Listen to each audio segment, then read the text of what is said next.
சாந்தி sister குஷி குஷியா இருக்கிறீங்களா? ஓம் சாந்தி brother. குஷி குஷியா இருக்கிறோம். Okay sister. இன்னைக்கு வந்து 2/7/1970 முரளி 3வது பார்ட் பார்க்கிறோம். அது பார்க்கலாம் சிஸ்டர். ம். ம்.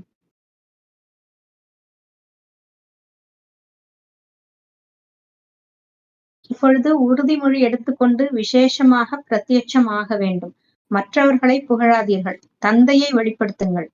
பிரத்யட்சம் ஏற்படும் பொழுது புகழும் ஏற்படும். விஸ்வ அதிகாரியாக ஆக வேண்டும் என்ற லட்சியம் வைத்திருக்கிறீர்கள் அல்லவா? இப்பொழுது இந்த தீவிர முயற்சிதான் செய்ய வேண்டும். இந்த பழைய உலகில் சகஜமாக எல்லையற்ற வைராக்கியம் ஏற்படுவதற்கான சாதனம் என்ன? சிலர் சில கருத்துக்களை கூறினர். யாரெல்லாம் என்ன கருத்துக்களை கூறினீர்களோ அது எளிதுதான் என்று புரிந்து கொண்டுதானே கூறினீர்கள். எளிமையெனில் எல்லையற்ற வைராக்கியம் உடையவர்களாக எளிமையாக ஆகிவிடுவீர்கள்.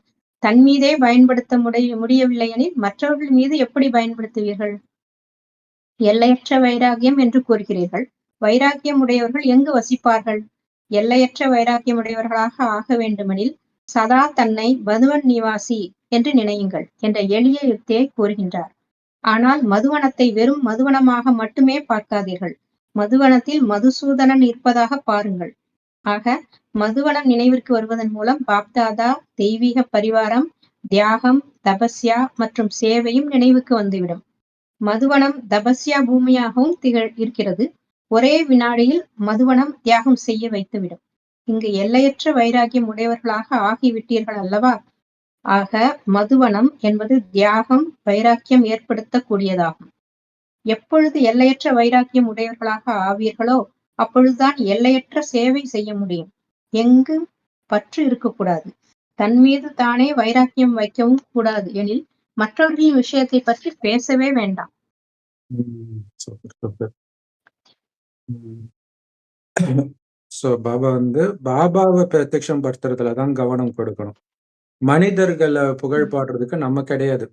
அது மற்றவர்கள் பாடிட்டு இருக்கிறாங்க இல்லையா? அது பாபா குழந்தையா இருந்தாலும் சரி, அஞ்ஞானியா இருந்தாலும் சரி, அவங்க புகழ் பாடல நம்ம. பாபாவை பிரத்யட்சம் பண்ணா போதும். அப்ப ஃபேமஸ் ஆகவும் ஆயிடுவீங்க இல்லையா? பாபாவை நீங்க வெளிப்படுத்தினா நீங்களும் ஃபேமஸ் ஆயிடுவீங்க. ஸோ அதனால உலக அதிகாரி ஆகிறதுக்கான லட்சியம் தானே வச்சிருக்கிறீங்க. அப்ப உலக அதிகாரி ஆகணும் அப்படின்னா ஒரு தீவிரமான முயற்சி பண்ணணும். அது என்னன்னா தனிப்பட்ட எதன் மீதும் பற்று இருக்கக்கூடாது இல்லையா? இப்ப ஒரு முதல்வர், பிரதமர் இருக்கிறாங்கன்னாலே அவங்களுக்கு தனிப்பட்ட பற்று இருக்கக்கூடாதுன்னு எதிர்பார்ப்போம். அதனாலதான் பெரும்பாலும் பாத்தீங்கன்னா குடும்பம் இல்லாதவர்கள் தான் முதல்வரா, பிரதமரா ஆகுறாங்க. உலகம் ஃபுல்லாவே அது அப்படித்தான் வரும். அப்ப ஏன்னா அவங்களுக்கு தனிப்பட்ட பற்று இருக்காது. அவங்க எடுத்தா முடிவு கரெக்டா இருக்கும் அப்படிங்கிறதுக்காக. அதனால இந்த பழைய உலகத்தின் மீது ஈஸியா எல்லையற்ற வைராக்கியம் எடுத்துட்டு வர்றதுக்கு என்ன பண்ணணும்னு கேட்கிறாரு. எல்லாரும் நிறைய பதில் சொல்றாங்க.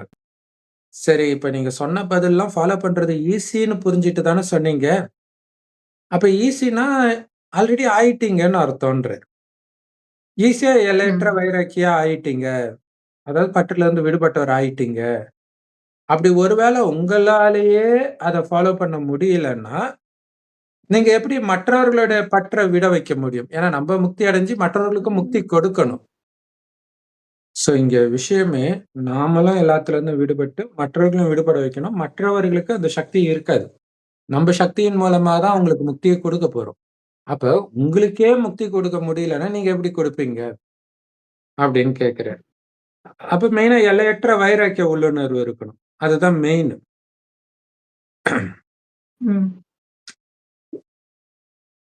அப்ப அந்த குடும்பத்துல இருந்தாலும் விலகி இருக்கணும்.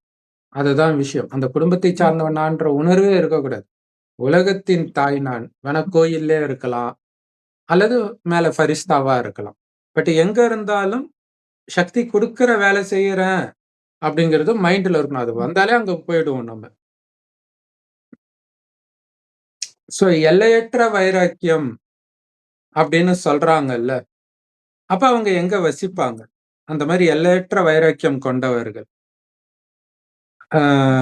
ஒண்ணு ஃபரிஸ்தா, கோயில்ல இருந்து நம்ம சக்தி கொடுக்கலாம். பட் எல்லாத்துக்கும் மேல பாபாவே இங்கதான் வந்திருக்கிறார். இல்லையா? ரொம்ப ஈஸியான யுக்தி. ம். மதுவன் நிவாசின்னு புரிஞ்சுக்கோங்க அப்படிங்கிற. ஸோ நம்மளுடைய ம். நினைவாகவே ஜெகோவி ஜெகோவாவின் சாட்சிகள்ன்ட்டு ஒண்ணு இருக்குது. யெகோவாவின் சாட்சிகள் கிறிஸ்தவ மதத்துல.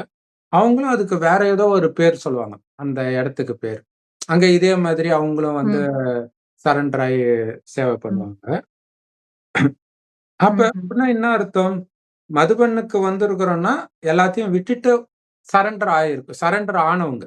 அங்க இருக்கிறவங்க. அப்படி புரிஞ்சுக்கோங்க. ம். அதனால ம். அத வெறும் மதுபனா பார்க்காதீங்க. மதுசூதனின் ம். மதுசூதனன் கூடவே இருக்கிறதா புரிஞ்சுக்கோங்க.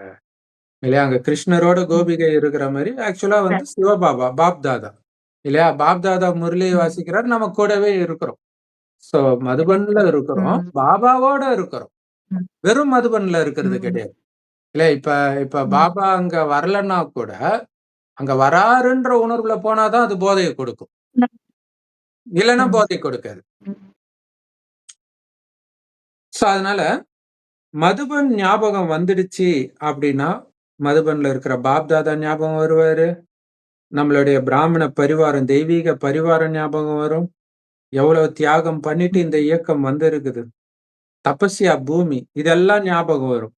சேவையும் ஞாபகம் வரும். ம். இல்லையா? சேவையோடைய ஹெட் குவார்ட்டர்ஸ் அது. பிரம்மகுமாரி ஹெட் குவார்ட்டர்ஸ் இல்ல. ம். சேவையின் ஹெட் குவார்ட்டர்ஸ் அது. இல்லையா? ம். ஸோ அப்ப மதுபன் தபஸ்யா பூமியாகவும் இருக்குது. ஒரு ம். வினாடில எல்லாத்துல இருந்தும் தியாகம் செய்ய வைக்குது. இல்லையா? எல்லாத்தையும் மெய் மறந்து தான் அங்க இருக்கிறோம். ம். ஸோ இங்க வரும்போது எல்லையற்ற வைராக்கி ஆகிட்டீங்கல்ல, அதுவும் பாபா வரும்போது சுத்தமா வேற எந்த நினைவும் இருக்காது. அப்படி ஆகிட்டீங்க ம். தானே! அது பாபா அடிக்கடி சொல்லுவார். வெளியில போய் ஏதாவது பிரச்சனை ம். வருதுன்னா, இப்ப எப்படி சந்தோஷமா இருக்கு? இத ஞாபகப்படுத்திக்கோங்கன்றார். பாபா முன்னாடி இருக்கும்போது ம். எப்படி இருக்குதோ, அத ஞாபகப்படுத்திக்கோங்க அந்த மனநிலையன்றார். அதான் சொல்றாரு. ஈஸியா எல்லையற்ற வைராக்கி ஆகிட்டீங்க இல்லையா இப்ப? அப்ப மதுபன்னாலே தியாகி, வைராக்கி ஆக்கக்கூடியது.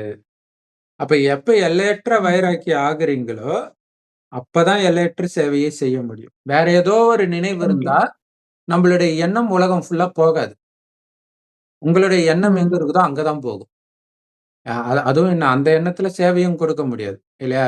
வீட்ல கணவன், மனைவி, குழந்தை, வேலை, புகழு இந்த மாதிரி விஷயம் இருக்கிறவங்க எப்படி உலகத்துக்கு சேவை செய்ய முடியும்? அப்ப எல்லையற்ற ம். வைராக்கிய உள்ளுணர்வுனா, எதன் மீதும் பற்றில்லாதவர்களால மட்டும் தான் எல்லையற்ற சேவை செய்ய முடியும். ம். இல்ல எந்த நேரமும் கோயிலுக்கு பக்தர்கள் வந்துகிட்டே இருக்கிறாங்க. ஏன்? அங்க அவங்க ரெடியா ம். இருக்கிறாங்க. யார் வந்தாலும் சக்தி கொடுக்க. அப்ப ஆமா. எல்லைக்குட்பட்டதுலருந்து அவங்க வெளியில வந்திருக்கிறாங்க. இது ஒரு சூப்பரான பாயிண்ட் அது. அதனால எங்கேயுமே பற்று இருக்கக்கூடாது. வெளியில மட்டும் இல்ல. உங்க மேலயும் பற்று இருக்கக்கூடாது. மத்தவங்க மேல பற்று அடுத்த விஷயம். உங்க மேலே பற்று இருக்கக்கூடாதுன்றாரு. இது எவ்வளவு முக்கியமான விஷயம் ம். இல்லையா? சூப்பரான பாயிண்ட். சரி அடுத்தது போடுங்க. ம். இன்று பாப்தாதா தங்களுக்குள் உரையாடல் செய்து கொண்டிருந்தார். ஒவ்வொரு ஆத்மாவும் எந்த அளவிற்கு கட்டுப்பட்டு இருக்கின்றன மற்றும் ஒவ்வொருவரின் பந்தனம் எந்த அளவிற்கு நீங்கி இருக்கின்றது என்ற காட்சியை இன்று அதிகாலையில் வதனத்திலிருந்து பார்த்து கொண்டிருந்தார். எந்த அளவிற்கு இன்னும் நீங்காமல் இருக்கின்றது. சிலருக்கு பெரிய கயிறாகவும் இருக்கிறது, சிலருக்கு குறைவாக இருக்கிறது. சிலருக்கு பலவீனமான கயிறாகவும் இருக்கிறது. யாருடைய கயிறு பலவீனமாக இருக்கின்றது, யாருடைய கயிறு பெரியதாக இருக்கிறது, யாருடைய கயிறு மெல்லியதாக இருக்கிறது என்ற காட்சியை பார்த்துக் கொண்டிருந்தார். இருப்பினும் பந்தனம் என்றுதானே கூற வேண்டும்? ஏதாவது ஒரு பலவீனம் அல்லது உறுதியான நூலாக இருக்கின்றது. பலவீன நூல் என்றாலும் பந்தனம் என்றுதான் கூற வேண்டும். அவர்களுக்கு தாமதம் ஆகாது. பெரிய கயிறு உடையவர்களுக்கு தாமதமும் ஏற்படுகின்றது மற்றும் உழைப்பும் ஏற்படுகின்றது. ஆக, இன்று வதனத்தில் இந்த காட்சியை பார்த்துக் கொண்டிருந்தார். ஒவ்வொருவரும் தன்னைத்தான் அறிந்து கொள்ள முடியும். பெரிய கயிறா அல்லது மெல்லியதா, பலவீனமான கயிறா அல்லது உறுதியானதா, பந்தனத்தில் இருக்கின்றேனா அல்லது சுதந்திரமாக இருக்கின்றேனா? சுதந்திரத்தின் பொருள் என்னவெனில் தெளிவாக இருப்பதாகும். இருப்பினும் பாப்தாதா புன்முறுவல் செய்கின்றார். அதிசயம் செய்கின்றீர்கள். ஆனால் பாப்தாதா அதைவிட மேலே பார்க்க விரும்புகிறார். எந்த அளவுக்கு உங்களது வாயில் பாப்தாதாவின் பெயர் இருக்கின்றதோ, அந்த அளவிற்கே அனைவரின் வாயிலும் உங்களது பெயர் இருக்கும். மதுவனம் என்றாலே மாறக்கூடிய பூமியாகும். பரிவர்த்தன் பூமி. ஆக என்ன மாற்றம் செய்து செல்ல வேண்டும் என்பதை அறிந்திருக்கிறீர்கள் அல்லவா? நல்லது. ம். சூப்பர். ஸோ பாப்தாதா வந்து அதிகாலையில பார்க்கறது என்னன்னா, ஒவ்வொரு குழந்தையும் எந்த கயிறுனால கட்டப்பட்டு இருக்குது. கூப்பிட்டா வரணும்னா, லேசான கயிறுனா அறுத்துட்டு போயிடும். டைட்டான கயிறுனா எப்படி அறுத்துட்டு போகும்? ஸோ பந்தனம் எதுலலாம் ம். சிக்கிட்டு இருக்குது? லௌகீக குடும்பத்திலயா? அலௌகீக குடும்பத்திலயா? சேவையிலயா? எல்லாத்தையும் பார்த்துட்டு இருக்கிறார். எந்த அளவுக்கு விடுபட்டு இருக்கு, எந்த அளவுக்கு இன்னும் விடுபடாம இருக்குதுன்ட்டு. ஆ ஸோ அதனால தான் அந்த பிள்ளையார் கையிலலாம் அந்த கோடரி கட் பண்ற மாரி ஏதாவது ஒண்ணு இருக்கும். பந்தனத்த அறுத்துக்கிட்டே ஆம். இருக்கிறது. அப்ப எப்படி பார்த்தாலும் பந்தனம் தான். சின்ன கயிறா இருந்தாலும் சரி, பெரிய கயிறா இருந்தாலும் சரி, மெலிசா இருந்தாலும் சரி, எல்லாமே பந் பந்தனம்ன்ற கயிறு தானே. ஸோ அதனால அத தான் பார்க்கிறேன். கூப்பிட்டா எந்த குழந்தையால வர முடியும், எந்த குழந்தையால வர முடியாது. அதிலும் குறிப்பா உறுதியா இருந்துச்சுன்னா, ரொம்ப கஷ்டப்பட்டு வர வேண்டியதா போயிடும். ஸோ அதெல்லாம் கட் ம். பண்ணுங்கன்றாரு. ஸோ இது ஒரு அப்ப பாபா ம். சொல்ற மாரி விஷுவலைஸாவே நம்மளுடைய நிலைமைய நம்ம பார்க்கணும். நம்மள பார்க்கணும். கட்டி போட்டு இருக்குதா? அப்டின்ட்டு. ம். ஆ ஒரு தடவ ராமாயணத்துல பார்த்தீங்கன்னா, ஏதோ ஒரு ராவணனுடைய மகன் வந்து ஏதோ ஒரு பானம் விடுவான். பாம்பு மாதிரி இருக்கும். நாகபூஷணமோ ஏதோ சொல்லுவாங்க. பார்த்தா அது வந்து ம். ராமரையும், லக்ஷ்மணனையும் சேர்த்து கட்டி போட்டுடும். அப்டின்னா என்ன அர்த்தம்? அந்த ம். பந்தனத்துல அவங்க இருக்கிறாங்க. ஆ இருக்கிறாங்க. ஆம். ம். பற்றுன்னு வச்சுக்கலாம், காமம்னு வச்சுக்கலாம், எப்படி வேணாலும் வச்சுக்கலாம். ஏன்னா சீதைய தான் லக்ஷ்மணனா காட்டுறாங்க.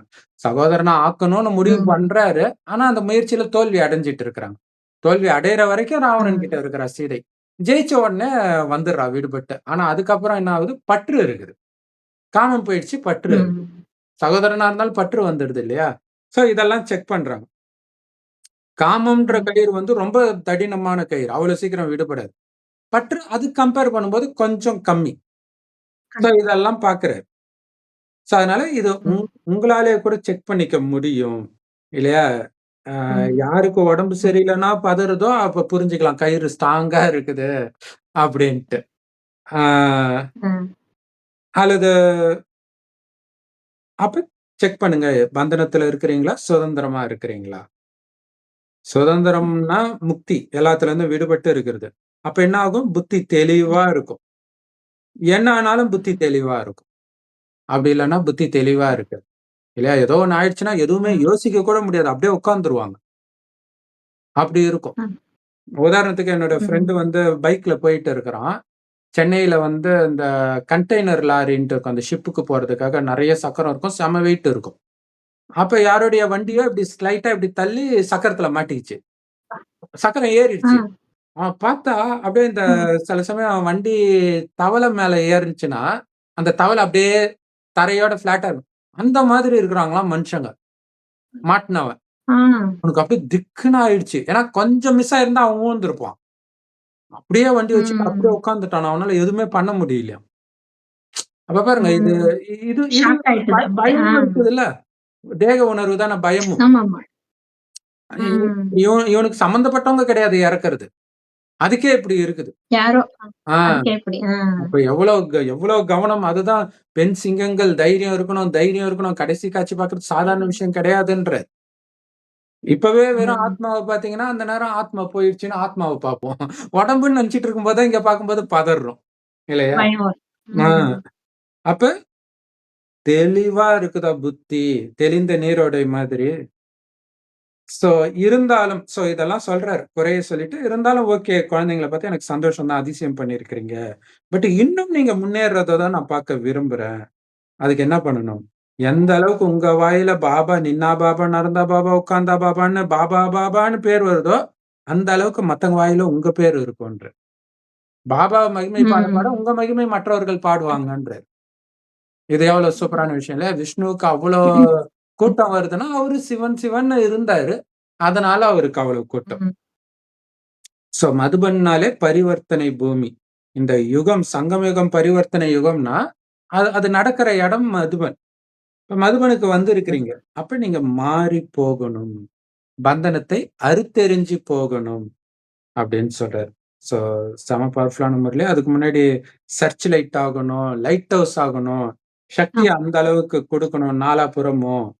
அப்படின்னு சொன்னாரு. மாய உங்கள அலைக்கழிக்க முடியாது. அது சாத்தியமே கிடையாது. அப்படிலாம் சொல்லியிருக்காரு. சரி, ஓகே. ஓம் சாந்தி சிஸ்டர். அடுத்த முரளி, ஓம் அடுத்த சாந்தி. இது பார்ப்போம். ஓம் தேங்க் தேங்க் யூ. யூ.